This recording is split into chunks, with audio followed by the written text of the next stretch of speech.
Hello, I'm Ellen Binns, coming today from Wheaton, Illinois, in the USA, just returning from Scottsdale, Arizona last night. Welcome to Impact, a podcast about how we can each bring about real change in the world and getting practical in making that happen. And hello, I'm Clive Johnson, coming today from Leigh-on-Sea in the UK. A special welcome if you're listening for the first time, and a big thank you to our new subscribers. Each week, we look at one aspect of how we can connect our hearts to offer healing for others with our collective intention, prayers, and meditation, and go behind the headlines of a critical happening in our world that needs our attention right now. In today's episode, we take one of these regular deep dives to more fully understand and tune in with something that many of us may know only a little about and see where we might hone in with our prayers and intentions. And as we record, it's February 20th, 2025. Wow, incredible. Yes. This week, we turn our attention to a violent conflict in Central Africa that's been ongoing for several years, but has recently escalated and seen many casualties. And in fact, it's been really quite a fast-moving situation even in the last week. And this is the long-standing tension between the Democratic Republic of Congo, or DRC, and Rwanda. We'll set the scene as always and later invite you to join us in intention holding and prayer as we hold out for matters that have especially pulled at our heartstrings. So, what is the situation that's causing tension between the Democratic Republic of Congo, which we'll refer to as the DRC, and Rwanda? I learned a lot reading this through and looking up. As our listeners already know, I'm geographically challenged, so I have to look where all of this is. And if you picture kind of Central Africa, right, Clive, it's kind of right in the middle. Yep. DRC is to the left, to the west, and Rwanda is just to the right. And Rwanda is a very small country, and the DRC is big. So this conflict is a little bit baffling to me because of the size of the different countries, but you can explain a little bit of that maybe later, Clive. It's in the Great Lakes, they call it the Five Lakes region. Lake Kivu is one of these lakes. Very much, almost right in the center of Africa, I think, geographical center. Is almost on the equator at that point. Quite mountainous in that area. Close also to the border with Uganda, sort of southwestern Uganda as it would be there. Rwanda is often called the land of 1,000 hills because of the mountainous territory there. It's also not far from an area which has become popular with rich tourists where, for quite a large fee, they can be escorted to see gorillas who live in that area, who are obviously protected. But yes, this is kind of the border between Rwanda and DRC is on the northeast side, I think. Well, it runs down the middle of the lake as well, but the land border is the northeast side. As you say, Rwanda is not a big country. It would take maybe 4 hours to drive from east to west, I would think. Yeah, it seems like it's less than a quarter of the size of the DRC. Yeah, I mean, in terms of physical size, that's true. Yeah, physical land. Yeah. Yes, but I'm not sure what the population of Rwanda is now, but it's quite, there's a good couple of million. I looked it up, but now I can't remember.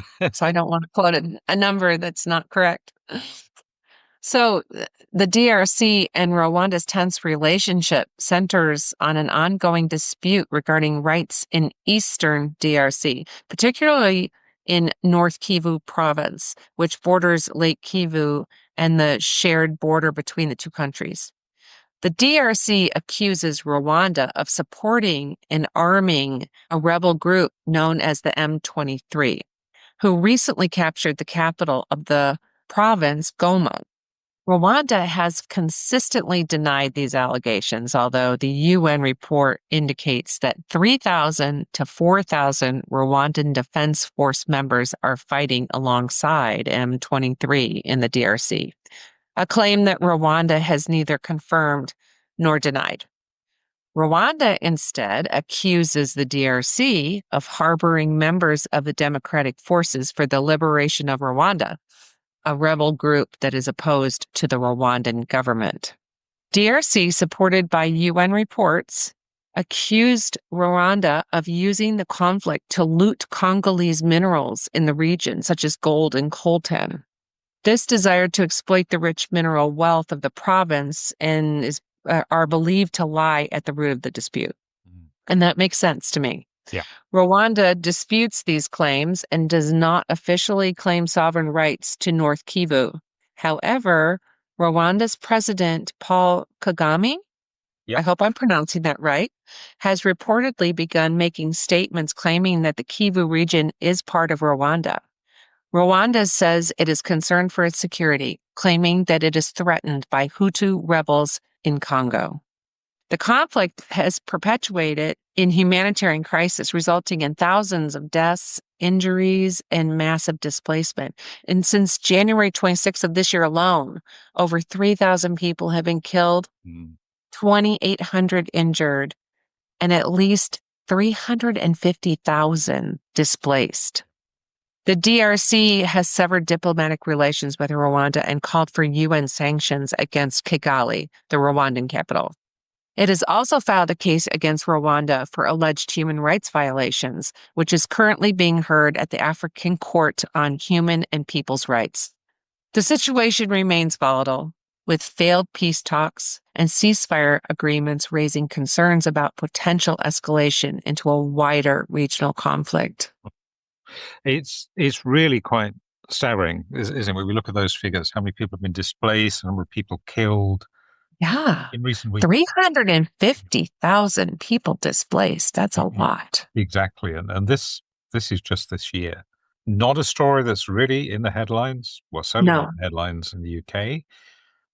It does get a little bit of a mention. I suspect because so much is happening there, it might get a bit more visibility, but clearly it's very much in the background compared with what's going on in Ukraine and Middle East, for example.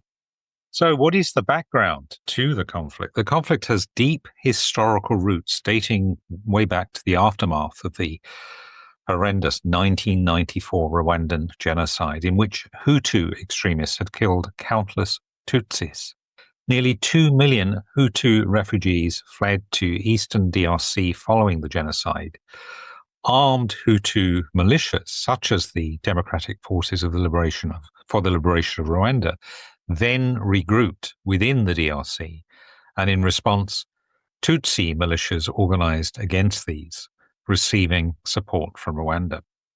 During the First Congo War, this was back in 1996 to 97, Rwanda, under the president, actually has been president since the time of the genocide, Paul Kagame, is still president in Rwanda, along with other African states, invaded what was then known as Zaire, that's now DRC, to combat Hutu extremists and overthrow the dictator Mobutu Sese Seko. Since that time, various Rwanda-backed militant groups have been fighting for territory in North Kivu. The DRC-based M23 rebel group, also known as the March 23 movement, is the latest incarnation of these. Helpful to know where the M23 comes from. It's yes. the name of a major road I use in the UK. Not the same thing. Not the same thing. It's the March 23 movement. It was formed back in 2012 to defend Congolese Tutsi interests and accuses DRC's government of failing to uphold previous agreements. The rebels recently captured the city of Goma in North Kivu, and this weekend entered Bukavu, which is the capital of South Kivu province, capturing 2 more towns in the last week, and now also claiming control of Kavumu airport, where DRC troops had previously been based. So they're really moving very quickly southward from this area. They seized control of the coltan-rich area of Rubaya last year. The group's leader, Sultani Makenga, is a former colonel with ties to the Rwandan Patriotic Army. And the group is accused of committing war crimes, including forced recruitment of child soldiers, massacres, and assaults on civilians. The United Nations Children's Fund reported this week that dozens of children caught up in the conflict in eastern DRC have been subjected to sexual violence, including rape by armed men, while children as young as 12 are being enlisted or coerced to join the fighting by the militia. Reports of systematic rape are likely to be severely underestimated. The M23 rebellion has significantly destabilized the eastern DRC and heightened tensions between DRC and Rwanda, raising concerns about a potential wider regional conflict, as we mentioned. And as of today, the DRC has severed diplomatic ties with Rwanda. So, what prospects are there that an agreement can be reached? They remain uncertain, with several factors complicating the situation. The two countries did recently agree to a proposed ceasefire and to restart bilateral peace talks, including direct negotiations between the DRC and M23 rebels. This represents a significant concession by the DRC, which had previously refused direct talks with the M23. However, the M23 have continued fighting as they have advanced through South Kivu, and significant obstacles to reaching agreement remain. Specifically, the DRC is unlikely to accept M23's and Rwanda's maximalist demands and is seeking international support for its position. Speaking at the Munich Security Conference last week, DRC President Felix Tshisekedi called for Rwanda to be sanctioned, accusing it of having expansionist ambitions following the advance of the M23 through South Kivu. Also, the M23 and Rwanda will likely aim to secure an agreement that legitimizes M23's de facto control of Goma and parts of eastern DRC. And the DRC president, Felix Tshisekedi, faces domestic political constraints, having campaigned on an anti-Rwandan ticket and promised to declare war on Rwanda. It's got some really nasty echoes of what's going on with Russia and Ukraine. Yeah, this does not sound easy. No, not at all. International pressure is mounting for a solution, with the European Parliament calling for the immediate suspension of the EU's Memorandum of Understanding on Sustainable Raw Materials value chains with Rwanda. This includes the EU potentially freezing direct budget support for Rwanda and halting military and security assistance to Rwandan armed forces. Meanwhile, the South African Development Community and East African Community held a joint summit earlier this month to discuss the security situation in eastern DRC, calling for an immediate ceasefire in the region and reaffirming their full support for seeking a lasting peace. The African Union Peace and Security Council met last week on February 14th to discuss the situation, with further talks expected to resume soon. The conflict was also a major topic for discussion at the African Union Summit in Ethiopia this weekend. Encouragingly, the border between the two countries was reopened last Friday, following nearly 3 years of restrictions. Nonetheless, as we recalled, both countries seem far from agreeing a lasting peace. And as we said, even in recent days, the M23 has been advancing way into South Kivu, so really making very rapid progress in taking territory. When I read that the border was opened, it seemed so counterintuitive to what was happening and the escalation, and so I'm puzzled at that. I wonder if it's because M23, Rwanda allies, essentially has this de facto control of Goma now. The city, the capital of North Kivu, is right on the border with Rwanda. So mainly maybe it's, I don't know. I don't quite get it. Maybe it's because they are controlling that territory now. They've it's not been an official DRC government agreement to reopen it. The Rwandans are just rolling in over the border. Well, it does sound like the issue is getting a lot of attention in Africa and even the EU. Maybe it's coming to light a little bit more. Yes, I think so. Well, that even the U.S. isn't covering it. Yeah. No, it's certainly been quite determined effort among African Union countries. I think Kenya, particularly, and Ethiopia have played quite a part in trying to negotiate. There was some hope that Kagame and Tshisekedi would meet, although I'm not entirely sure that happened. That was supposed to happen quite recently. So yes, that's the main hope, that the neighboring countries, African countries, will bring the two to the table and find a lasting peace. Exactly. Mm. So where might we hone in with our intentions and prayers? As regular listeners will know, we're moving to a new format in the podcast in which we invite you to join with us in holding energy as we hone in on specific themes. We'll introduce a number of themes that came to us in turn, allowing a little time for this before moving on to the next. And if you're able, you may want to make this a time when you can close out other distractions, come to a place where you can fully ground yourself and share with us in sending intention or offering prayers as feels right for you. So if you're in a situation where you can put your feet on the ground or remove those distractions and take a few deep breaths, I invite you to do that right now. Maybe even close your eyes and just listen to us as we speak. And visualize, if you can, this part of Africa and sending energy their way. So let us will, first of all, for courage and protection for those in Goma and throughout North Kivu who fear for their lives under the constant threat of violent attack. Let us pray for comfort for those grieving those lost to the conflict, and for those who are anxious for their sons and daughters drafted into the military and rebel groups, some as young as 12. We remember the countless left dispossessed, homeless, and lacking food and medical care as a result of the conflict, willing for aid to reach those most in need, and for compassion among those who are able to influence relief for their suffering. And let us hold the victims and families of rape and abuse by the militia, willing for them to be comforted, protected, and supported in whatever way is most needed.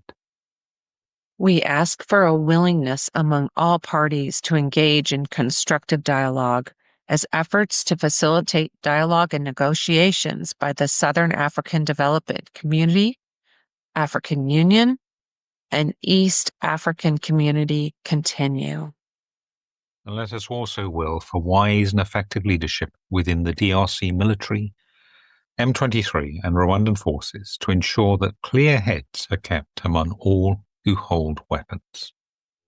And this week, as our suggested intention focus for the whole week, and as hopes of negotiations aimed at reaching a lasting peace between the Democratic Republic of the Congo and Rwanda are revived, we suggest holding as our main intention, we will that all parties seeking to navigate a way forward in the dispute between Rwanda and the DRC over their competing interests in North Kivu will receive wisdom to conceive a comprehensive agreement that is acceptable to all parties.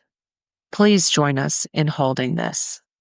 That about wraps it up for this episode. Remember, you can connect with us in the Facebook group and for live intention holding in my daily insight timing offerings, and with Ellen in the Labyrinth Activist Network's Zoom calls.